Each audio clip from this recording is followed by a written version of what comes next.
बिस्मिल्लाहिर्रहमानिर्रहीम। प्रोग्राम इख्तिलाफ राय के साथ मैं हूँ इफ्तिखार काज़मी।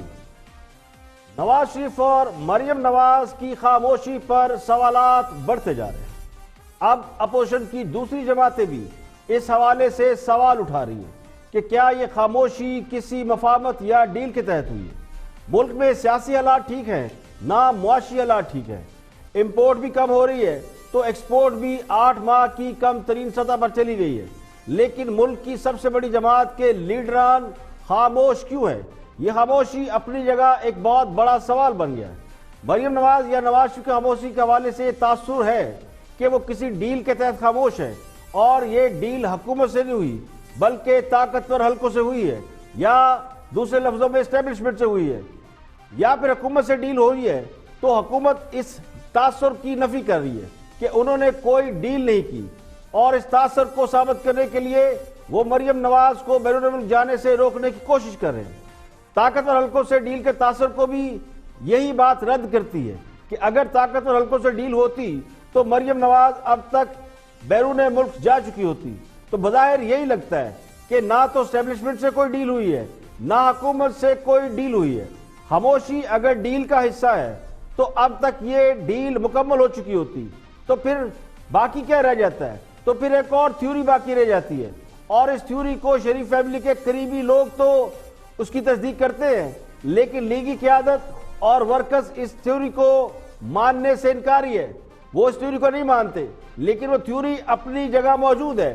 और वो थ्योरी ये है कि नवाज शरीफ और उनके अहले खाना ये समझते हैं कि खासकर नवाज शरीफ के अवाम उनके लिए बाहर नहीं निकले। मरियम नवाज के जलसों में तो लोग शरीक हुए, लेकिन कोई भी ऐसी तहरीक नहीं चल सकी जिससे ये पैगाम जाता कि नवाज शरीफ की कैद पर, उन्हें सजा पर या उन्हें जेल में रखने पर लोग गुस्से में हैं। खुसूसन पंजाब के लोग नाराज हैं। नवाज शरीफ का पंजाब में बहुत बड़ा वोट बैंक है।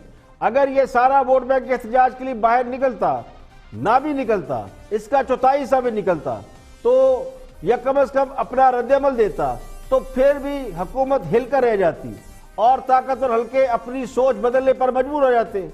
नवाज शरीफ जेल में सजा काटते रहे और इस हद तक बीमार हुए कि उनकी जान पर बन आई, लेकिन उनके लिए लोग बाहर नहीं निकले जिस तरह तुर्की में लोग तैयब अर्दगान के लिए बाहर निकले। तो नवाज शरीफ को एक अरसा तक ये गुमान रहा कि लोग उनके लिए बाहर निकलेंगे। इसमें कोई शक नहीं कि उनकी जमात मजबूत रही, उनके लोग भी उनके साथ रहे, ना पार्टी टूटी, ना लोग उन्हें छोड़कर गए। लेकिन यह भी नहीं हुआ कि लोगों ने उनके लिए कोई बड़ा एहतजाज किया। इसी दौरान नवाज शरीफ बीमार पड़ गए और लोगों ने उन्हें कायल कर लिया कि मियां साहब आपके लिए लोगों ने बाहर नहीं निकलना, तो क्यों अपनी जान उनके लिए खतरे में डालकर बैठे हैं। तो मरियम नवाज शरीफ भी सूरत हाल से ज्यादा खुश नहीं थी। वो खातून होने के बावजूद हिम्मत का मुजाहरा करती रही, लोगों को मोटिवेट करती रही और किसी हद तक हुकूमत को दबाव में ले आई। लेकिन जैसे ही वो खामोश हुई तो सब कुछ बुलबुले के झाग की तरह बैठ गया। यानी मरियम बोले तो लोग एक्टिव होते हैं, ना बोले तो बिल्कुल खामोशी। तो इस हवाले से मेरा गुमान ये है कि मरियम नवाज और नवाज शरीफ की खामोशी के पीछे यही सूरत हाल है। इसी वजह से मुस्लिम लीग नून अपोजिशन का किरदार अदा करती हुई नजर भी नहीं आ रही और मुल्क की एक बहुत बड़ी सियासी जमात अवामी इश्यूज पर लोगों को हुकूमत के रहमो करम पर छोड़ती हुई नजर आती है। उसी तरह जिस तरह लोगों ने शरीफ खानदान को हुकूमत और दीगर हल्कों के रहमो करम पर छोड़ रखा है, तो बहुत सी तहरीकों में डिप्रेशन के मराहल आते हैं और शायद मुस्लिम लीग नून भी इस वक्त उसी मरहले से गुजर रही है। वो लोग या वो क़यादत मुस्लिम लीग नून की जो जेलों में नहीं गई या कैद में नहीं रही, उनका बयानिया और उन लोगों का बयानिया जो कैद गुजार चुके, जो जेलों में रह चुके, उनसे कतई मुख्तलिफ है।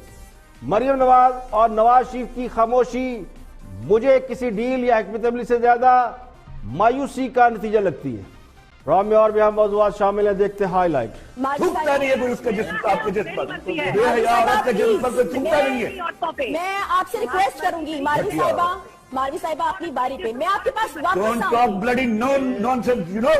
और शराब You bloody shut up! Please देखिए ये You shut up! Please please इस फॉरम में उल्लू की पट्टी। हम देखें बहुत तहजीब से बात कर रहे हैं। बदतमीज मालवी औरत। साहिबा, अपनी बारी पे। अमेरिका में तहकीक कर रही है, बेहयाई की तहकीक कर रही मालवी है। साहिबा आप कि उनको बंद करें, उनके खिलाफ अदालतों में पिटिशन भी जा रही है। मतलब आज 2020 है और अभी भी कुछ मर्द चाहते हैं कि वो अब ये फैसला करें, आज भी ये फैसला करें कि औरतें क्या पहन सकती हैं, कहाँ जा सकती हैं, कितने बजे घर आएंगी वापस, किस बात पे बात कर सकती हैं, कैसे बात कर सकती हैं।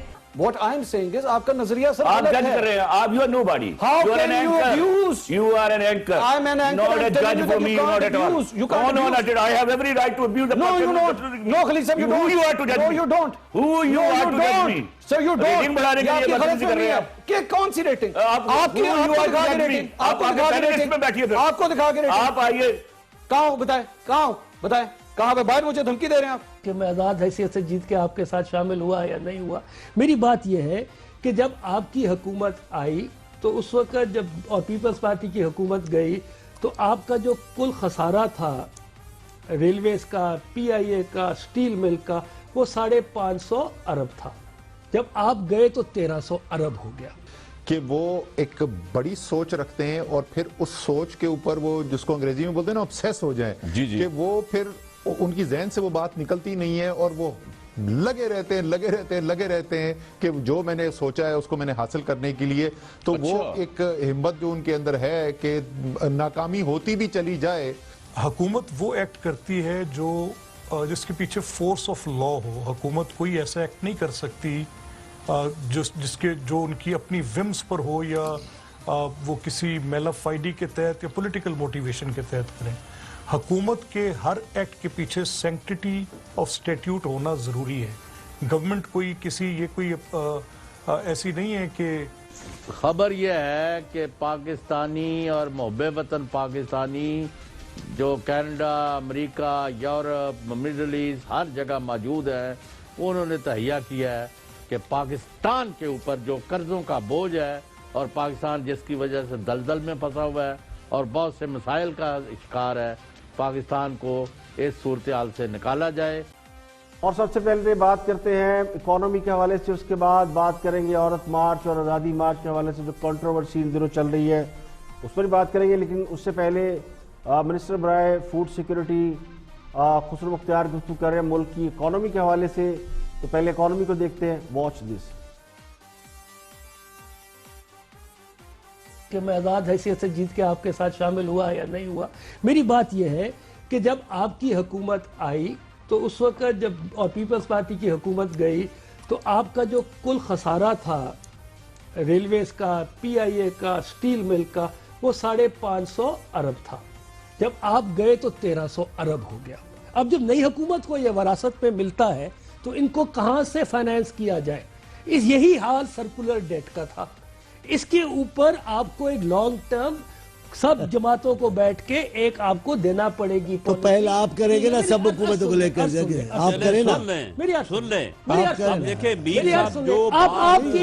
आपकी जो माशी ग्रोथ थी का गौरव आप ये लोगों को फुसलाना चाहते हैं। आप यूं कर लेते हैं ना, ऐसे नहीं। मेरे बदकिस्मती से अगर 550 का 1300 हो देखिए ना राणा साहब, ये आपकी जिम्मेदारी है कि इनके शान और शौकत के मुताबिक किसी मेहमान को बुलाते हैं। ये कह रहे हैं मेरी बदनसीबी की वो होते, आप उनको बुलाया करें। ये इतने अरस्तु हैं, वो बैठे, हमको नहीं, गलत है ना, ऐसे नहीं रिमार्क दिए जाते हैं मीर साहब, ऐसे नहीं दिए जाते। मेरा मकसद ये था ऐसे नहीं, खाकान अब्बासी साहब और मिफ्ता इस्माइल काबिल लोग हैं, उन्होंने जब वो हुकूमत में आए उन्होंने कहा कि डार साहब की जो माशी पॉलिसी है वो सस्टेनेबल नहीं है, हम इंपोर्ट। हाँ, ये मिफ्ता इस्माइल साहब ने कहा था। मेरी सुन इनकी हुकूमत जब आई तो हम $1 एक्सपोर्ट कर रहे थे और $1.3 इंपोर्ट कर रहे थे। जब 5 साल बाद गई हुकूमत तो $1 एक्सपोर्ट कर रहे थे, 2.3 कर रहे थे इंपोर्ट। आप इंपोर्ट कर लें, कंजम्पशन बढ़ा लें। पाकिस्तान में 94% आप कंजम्पशन रेट है, सेविंग आपकी 10%। अच्छा, मेरा एक सवाल है, बैंकों के पास पैसा नहीं है कि वो चांडियो साहब, मेरा सवाल ये है, का पहिया चला। मेरा सवाल ये है कि ये जो सेनेट में भी इसी तरह गुफ्तगू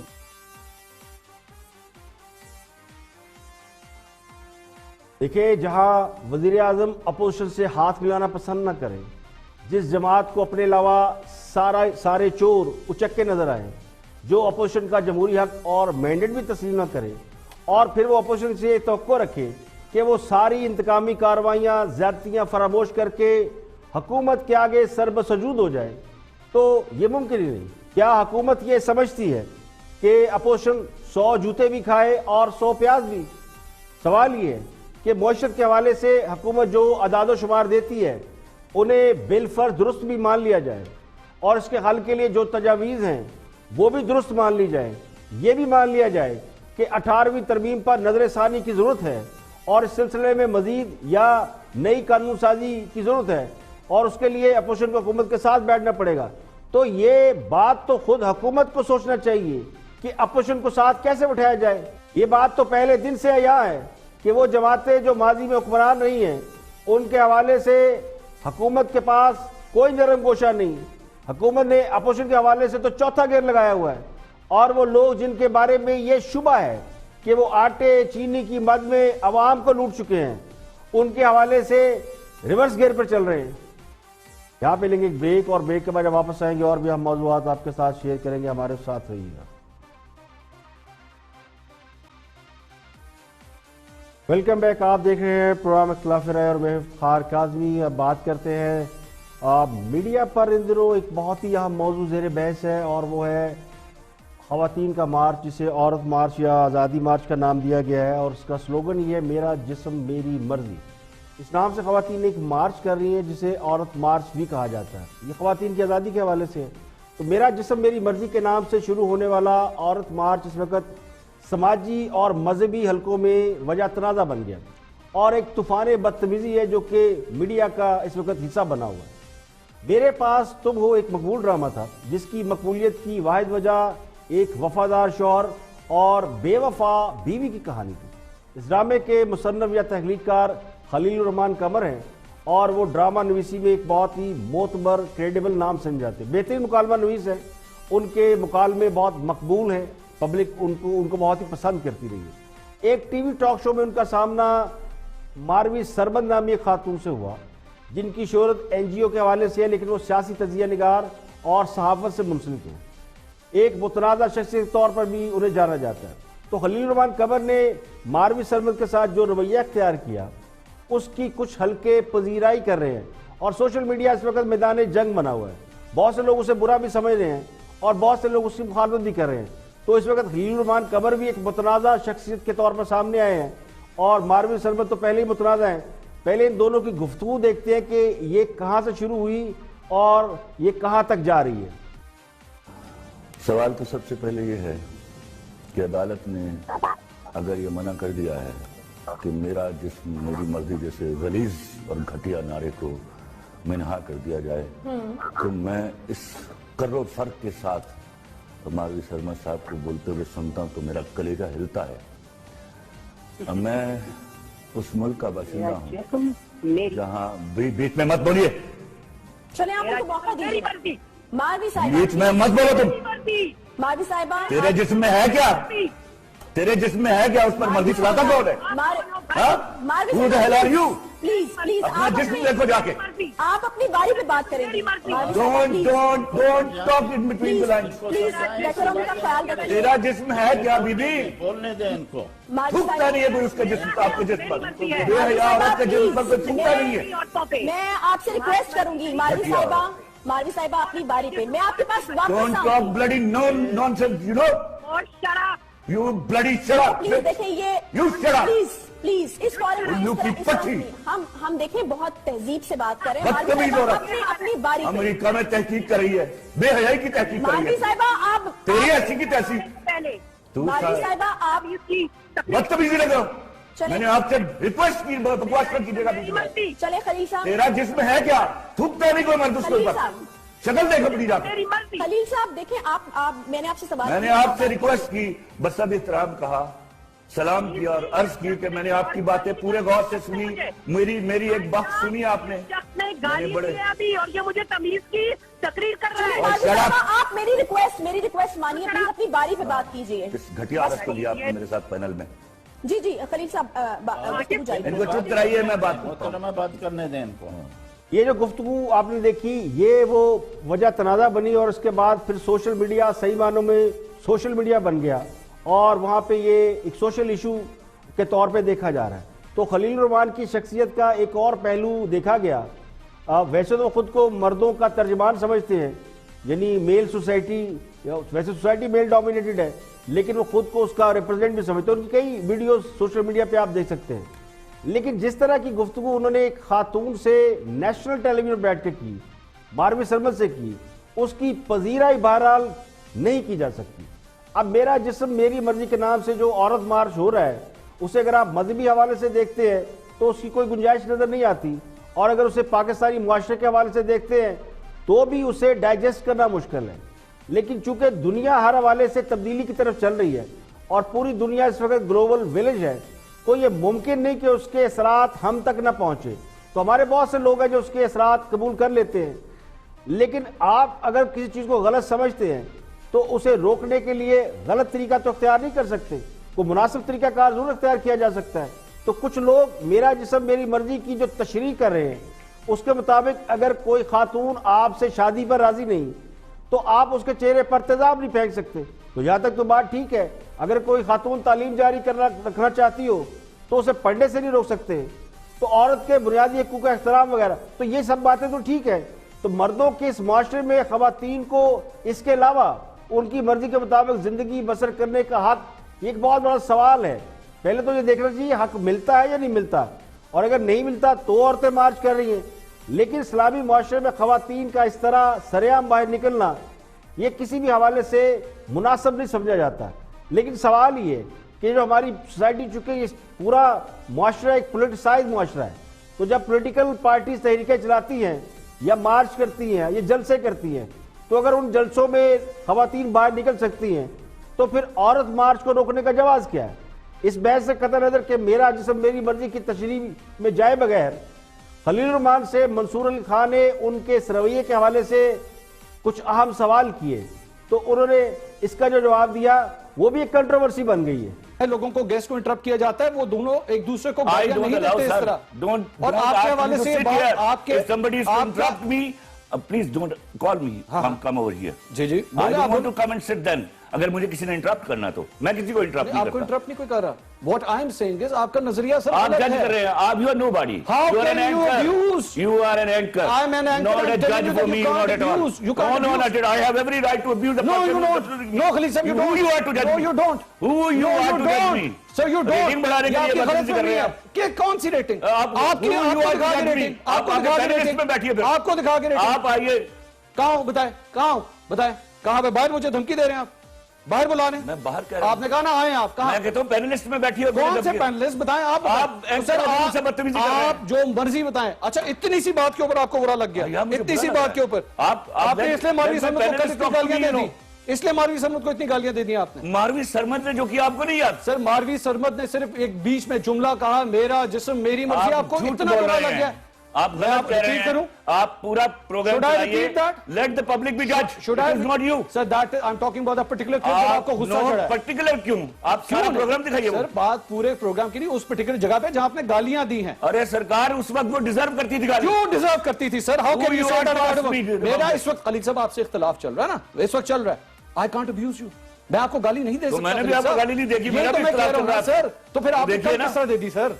आपने कल, अरे भाई तो उसने जो किया ना उसका जवाब मिला उसको। नहीं सर, इस तरह ये जवाब नहीं। माजरत के साथ, तो मेरा उसको माजरत के साथ ये जवाब आपको तो गाली नहीं दी सर, आपने मुझे नहीं दी। तो मैं वही तो कह रहा हूँ ना। तो फिर आपने कल उस औरत को गाली किस तरह दे दी? यू अंडरस्टैंड ना कि वहां क्या हुआ है? सर, आप एक लिखारी हैं, आप एक मुसन्निफ है। अरे भाई मैं उस वक्त लिखारी में अमल क्या हालत में होता हूं। I am not told. लोग आज आपके बारे में ये कह रहे हैं कि आपको शोहरत मिल गई, आपसे संभाली नहीं जा रही। तो मेरे पास सालों से है। नहीं sir, I give 22 hits in my life. बहुत अच्छी बात है, लेकिन उसको संभालना भी होता है। एक औरत को रिस्पेक्ट देते हैं, संभाल के रखी। इस तरह नहीं बात कर सकते। मैंने औरत की रिस्पेक्ट की और इसकी भी रिस्पेक्ट करने के लिए बैठा था। पाकिस्तानी नहीं है sir. Not plan to say anything like this.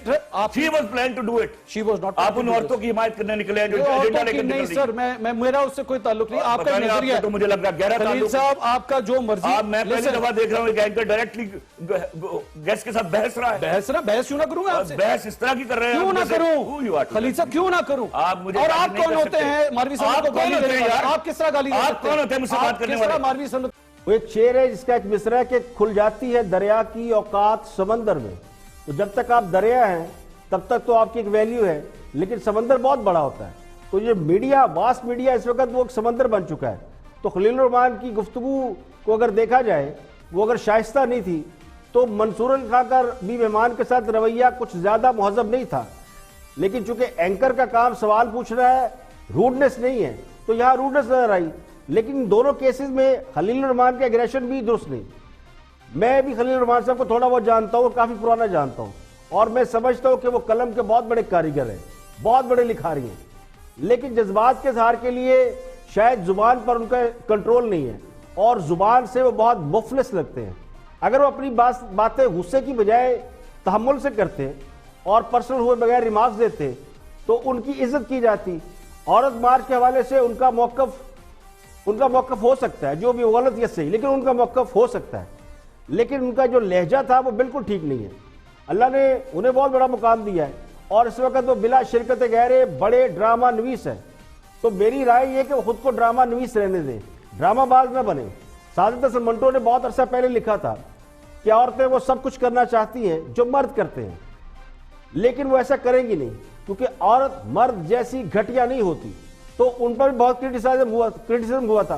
तो मंटो साहब तो कह गए, मगर आज औरत वो सब कुछ करने पर अगर उतर आई है या वो मौका आ गया, तो यकीनी तौर पर ये मंटो साहब का अहद नहीं रहा, ये अहद बदल चुका है। औरत मार्च के हवाले से ही रिपोर्ट कार्ड में तजिया निगार बेनजीर शाह ने भी रद्द-ए-अमल दिया। क्योंकि वो खातून है तो मैं समझता हूँ कि उनका भी एक पॉइंट ऑफ व्यू है, वो भी देखना चाहिए। से वजी औरत मार्च पे इतना शोर मच रहा है इस मुल्क में, मुझे तो समझ नहीं आती किस वजह से, कि क्या ऐसा उन औरतों ने कर दिया, किसी का कत्ल कर दिया, किसी हॉस्पिटल पे हमला कर दिया, ऐसा उन्होंने क्या कर दिया है जिसकी वजह से इतना शोर मच गया है कि उनको बंद करें। उनके खिलाफ अदालतों में पिटिशन भी जा रही है। मतलब आज 2020 है और अभी भी कुछ मर्द चाहते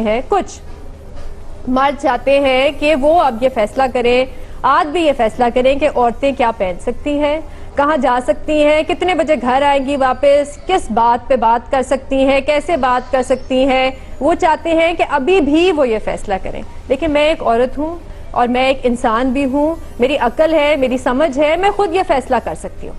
मैं नहीं चाहती कि कोई मर्द मुझे बताए कि आप क्या कर सकती हैं, क्या नहीं कर सकती। मेरी 2 बेटियां भी हैं और मैं उनको भी यही सिखाती हूँ।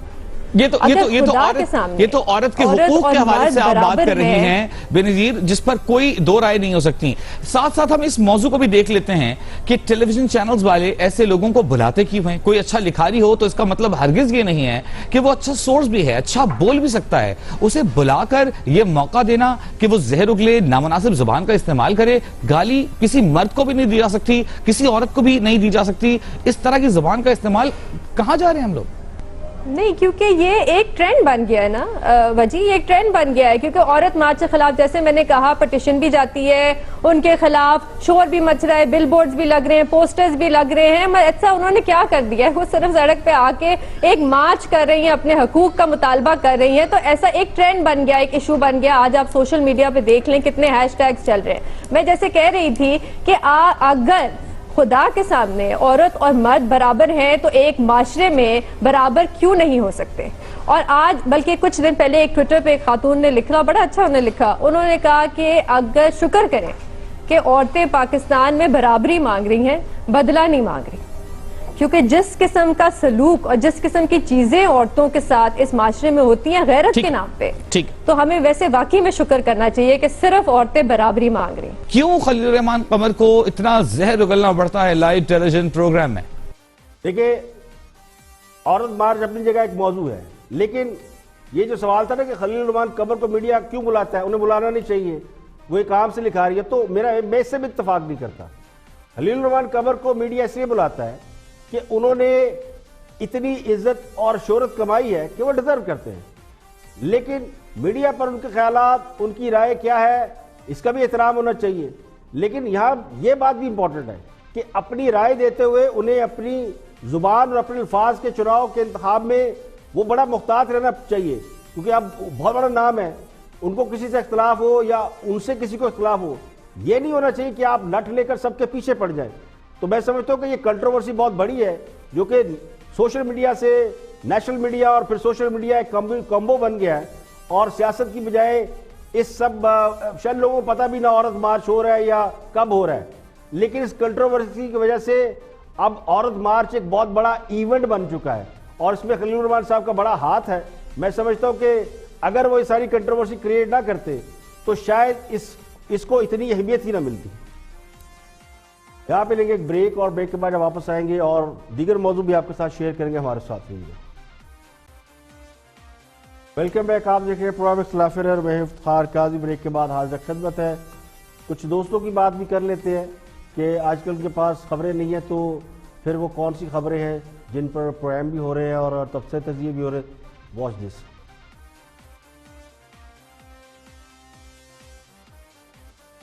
खबर यह है कि पाकिस्तानी और मुहब्बे वतन पाकिस्तानी जो Canada, America, Europe, Middle East हर जगह मौजूद है, उन्होंने तहैया किया है कि पाकिस्तान के ऊपर जो कर्जों का बोझ है और पाकिस्तान जिसकी वजह से दलदल में फंसा हुआ है और बहुत से मसाइल का शिकार है, पाकिस्तान को इस सूरत हाल से निकाला जाए और बिल आखिर वो इसमें कामयाब हो गए हैं और 23 मार्च को या उससे पहले या बाद में हुकूमत पाकिस्तान कुछ ऐलानात करेगी और उसके नतीजे में आप में देखेंगे कि पाकिस्तान की इक्तिसादी तौर पर और ये गरीब लोग जो हैं जिनके चूल्हे ठंडे हो रहे थे और पाकिस्तान में पैसा ना होने की वजह से बहुत सारा दबाव समझा जा रहा था और इकनॉमिक एक्टिविटी जनरेट नहीं हो रही थी, ये तमाम का तमाम मंजरनामा यकसब तब्दील हो जाएगा। और उसकी बड़ी वजह यह है कि इमरान खान की ज़ात, उसकी नीयत, उसके इरादे, उसकी बददियानती के बारे में कि वो एक आने की भी बददियानती नहीं करने वाला और अपना जो उसके महल हैं जिस पर उंगलियां उठाई जाती हैं वो भी उन्होंने कहा कि भाई मैं जब ना रहूं तो ये शौकत खानम को दे दी जाए। वो उस लीडर की वजह से ये हुआ है और ये कोई मामूली रकम नहीं है जिसका इंतजाम हुआ है, बहुत बड़ी रकम है जिसका आप सोच भी नहीं सकते और मैं कम से कम नहीं सोचता। देखिए, पहले हुकूमत ट्रक की बत्तियां दिखाती थी, अब उनका हमायती मीडिया भी आवाम को ट्रक की बत्तियों के पीछे लगा है। हाँ साहब का तो पूरा बयानिया ये था और पूरा बयानिया उनका बैरूनी दुनिया के हवाले से था। इलेक्शन से पहले यानी 200 अरब डॉलर अगर आने थे तो वो भी बैरूनी दुनिया से आने थे और 200 एक्सपर्ट भी बाहर से ही आना थे, लेकिन बाहर से आया कुछ नहीं, खाया पिया कुछ नहीं, गिलास तोड़ा 12 ने। तो लगता यूं है कि हुक्मरान जमात और उसके जो हम ख्याल मीडिया के लोग हैं उनके पास 19 माह के दौरे हुकूमत में एक भी काम ऐसा नहीं है जिसको प्रेज कर सके, जिसके बारे में दावा किया जा सके ये उन्होंने कर दिया। तो आपने इंपोर्ट बंद कर दिया, यानी दुनिया के साथ जो तिजारत हो रही थी उसके ऊपर कट लगा दिया है। तो उसका नतीजा क्या निकला है कि एक्सपोर्ट भी कम हो गई है और तिजारत और गिर गई है। तो इसमें कोई शक नहीं कि जो ओवरसीज पाकिस्तानी है यानी जो दियारे गैर में पाकिस्तानी रहते हैं उन्होंने हमेशा अपने मुल्क का नाम रोशन किया है और मुल्क का ख्याल रखा है, चाहे वो रेमिटेंस के हवाले से हो चाहे किसी और हवाले से हो, डैम को फंड देने हो या किसी और को फंड देने हो। उन्होंने तो जो डैम को फंड दिए वो भी मिलियन डॉलर पाउंड में दिए और उसका हिसाब भी नहीं पूछते वो और दिल खोल कर रकम खर्च करते हैं। लेकिन मेरा जो ख्याल है कि हुकूमत ने ये जो 18-19 माह की कारकर्दगी है इसमें खासे लोगों को मायूस किया। जब खान साहब बहुत पॉपुलर थे यानी ओवरसीज पाकिस्तानियों में वो बहुत ज्यादा मकबूल थे, तो खान साहब को इलेक्शन के लिए सबसे ज्यादा फंड भी बैरून मुल्क से मिले थे। उस वक्त भी ये दावे किए जा रहे थे जो आज किए जा रहे थे। तो पाकिस्तानी अवाम को तो अब आदत हो गई है, यानी अगर 19 माह में ओवरसीज पाकिस्तानी ने पैसा नहीं भेजा या उन्होंने पाकिस्तान का कर्जा उतारने के लिए कोई कंट्रीब्यूट नहीं किया तो अब ऐसी कौन सी गिदड़ सिंगी आ गई है या ऐसा कौन सा काम कर दिया है कि जिसकी वजह से ओवरसीज पाकिस्तानी दिल खोल कर पैसा देंगे और अगले 2-3 महीनों में कर्जा अदा हो जाएगा। तो ये उसी तरह का है जिस तरह 1 करोड़ नौकरियों और 50 लाख घरों की बात की गई थी, यानी लंबी लंबी छोड़ने वाले रोज लंबी लंबी छोड़ते हैं और आवाम को सुनना पड़ती है क्योंकि हुकूमत के पास 5 साल का मैंडेट है। तो 5 साल तो उनका राइट है और 5 साल तक सबको कम से कम बर्दाश्त तो करना पड़ेगा और ट्रक की बत्तियों के पीछे भागना पड़ेगा। बाकी वज़ीर तरक्की और मनसूबाबंदी असद उमर, जिन्हें खान साहब का बहुत ही बड़ा ब्रेन मास्टर समझा जाता था इकॉनमी के हवाले से, लेकिन जब वज़ीर ख़ज़ाना बनाए गए और उसके बाद हटाए गए, फिर कुछ अर्से के बाद उन्हें मनसूबाबंदी का मिनिस्टर बना दिया गया। तो उनकी गुफ्तगू सुनते हैं इकोनॉमी के हवाले से और खास साहब के हवाले से कि हुकूमत ने अब तक 18-19 माह में जो काम किया उसके हवाले से। वॉच असद उमर। एक तो कोई पैरामीटर नहीं है गैज करने का। इतनी important ministry, finance minister is next to the prime minister. 8 महीने में आपको इमरान खान साहब ने कहा कि आप इस पोर्टफोलियो को छोड़ दें। इसकी वजूहात क्या है? क्योंकि मैंने आपसे ज्यादा इमरान खान साहब को समझना है कि क्या वो अगर तो उनका डिसीजन पहले ही गलत था आपको यहाँ लाने का, तो बड़ी अजीब बात है। इतने अहम तरीन पोर्टफोलियो के ऊपर वो आपको क्यों लेकर आए? और अगर उन्होंने आपको सिर्फ 8 महीने की परफॉर्मेंस के ऊपर, जो कि अभी मटेरियलाइजिंग हो सकती किसी की परफॉर्मेंस इवेल्युएट करने के, निकाल दिया, तब भी उनकी लीडरशिप पे बड़ा सख्त सवाल है। बताएंगे आप 8 महीने में क्या हुआ जो आप इमरान खान साहब को मुतमईन नहीं कर सके? मेरे ख्याल में जो सबसे ज्यादा मजबूत चीजें 2 हैं इमरान खान की जिन्होंने उनको इतना कामयाब बनाया है। एक तो ये कि वो एक बड़ी सोच रखते हैं और फिर उस सोच के ऊपर वो, जिसको अंग्रेजी में बोलते हैं ना, ऑब्सेस हो जाएं, कि वो फिर उनकी जहन से वो बात निकलती नहीं है और वो लगे रहते हैं कि जो मैंने सोचा है उसको मैंने हासिल करने के लिए।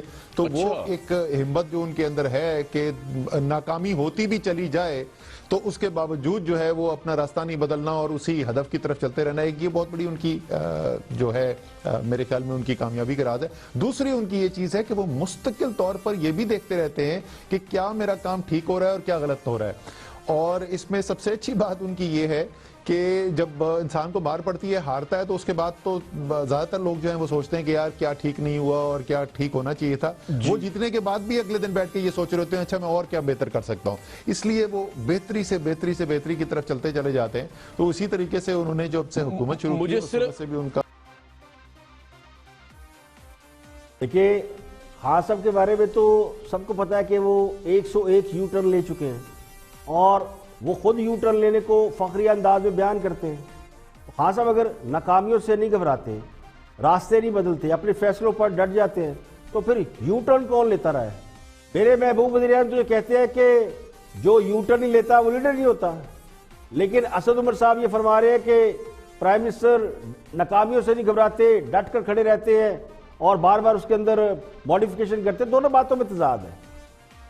तो मेरा इसमें ऊपर जो तजिया है वो ये कि एक खिलाड़ी तो ये सोच सकता है कि वो कभी ना कभी मैच जीतेगा, क्योंकि उसका खेल एक है और वो एक ही काम कर रहा है, उसे जो खेल आता है वो खेल रहा है। लेकिन अगर किसी को खेलना नहीं आता तो वो सारी उम्र ग्राउंड के चक्कर लगाता रहे, वो जीत नहीं सकता। कुदरत मेहरबान हो जाए तो अलग बात है। तो यहाँ पर मैच डालने की बात नहीं है, बल्कि दुरुस्त हिकमत अमली इख्तियार करने और दुरुस्त सिमत इख्तियार करने की जरूरत है। तो मसला नाकामी का नहीं है, मसला सिमत का है। अभी एक सर्वे आया था जिसमें लोगों ने कहा था कि हुकूमत की सिमत दुरुस्त नहीं है, लेकिन इसका बुरा मनाया गया। लेकिन बहुत से लोग ये समझते हैं कि हुकूमत की सिमत वाकई दुरुस्त नहीं है। तो खास साहब इकोनॉमी के साथ या अपने लोगों के साथ या अपोजिशन के साथ या और 2-3 नाम मैं ले सकता हूं, सबके साथ अगर आप देखेंगे, गौर करेंगे तो ऐसे लगता है मैच डाल के बैठे हैं, यानी मुकाबला हो रहा है। तो यहां मुकाबले की जरूरत नहीं है, बल्कि यहां बेहतर हिकमत अमली की जरूरत है और लोगों को साथ लेके चलने की जरूरत है।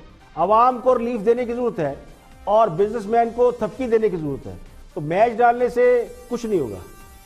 और आपको कोरोना वायरस के हवाले से अपडेट देते हैं कि चीन में जो कोरोना वायरस है वो आहिस्ता आहिस्ता कम हो रहा है और सेहतयाबी की शरह बढ़ने लगी है।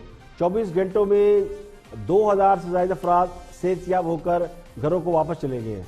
चीन में 31 मजीद अफराद कोरोना वायरस से हलाक हुए। दुनिया भर में अब तक 3000 से ज्यादा लोग जो है कोरोना वायरस से हलाक हुए। चीन में मजीद 119 नए केसेस सामने आने के बाद कोरोना वायरस के मरीजों की तादाद 80,409 हो गई है, जबकि वायरस से मुतासरा 25,352 अफराद का इलाज जारी है। 52,000 अफराद जिन्हें कोरोना था वो सेहतयाब होकर हॉस्पिटल से वापस जाकर एक नॉर्मल लाइफ में चले गए। तो चीन को कोरोना वायरस में काबू पाने में कामयाबी एक अच्छी बात है। अब दुनिया भर के तकरीबन 84 ममालिक में यह वायरस फैल चुका है और मुतासर अफराद की तादाद तकरीबन 94,000 यानी 1 लाख लोग तकरीबन मुतासर हुए हैं। तो चीन में सबसे ज़्यादा जो हलाकतें हो रही है वो जनूबी कोरिया में 145 लोग जो है वो उनकी डेथ हुई है। और इसके अलावा सियाहत पे बड़ा असर पड़ा है, एयरलाइंस पे बड़ा असर पड़ा है और पूरी दुनिया में जो एयरलाइन का बिजनेस है वो भी कम हुआ है। तो अमेरिका में भी लोग मर रहे हैं, तो पूरी दुनिया में इसका कोई ना कोई इम्पैक्ट जरूर आ रहा है। पाकिस्तान में इस हवाले से अच्छी बात यह है कि जो 5 मरीज आइडेंटिफाई हुए हैं उनको वो काफ़ी तेज़ी से रिकवर कर रहे हैं। पाकिस्तान में अब तक कोरोना वायरस से कोई हलाकत नहीं हुई, लेकिन पाकिस्तान ने बहुत इसके ऊपर सख्त एक्शन लिया हुआ है। मजीद मरीज आइडेंटिफाई हो रहे हैं, लेकिन शुबा है इनमें उनमें कोरोना वायरस है कि नहीं है, इस हवाले से भी कोई मजीद इतला को नया केस सामने नहीं है। आज के लिए इतना ही, कल फिर हाजिर होंगे मजीद खबरों तबसरों तजियों के साथ। प्रोग्राम इख्तिलाफ राय से इफ्तिखार काज़मी को इजाज़त दें। अपना बहुत बहुत ख्याल रखिएगा।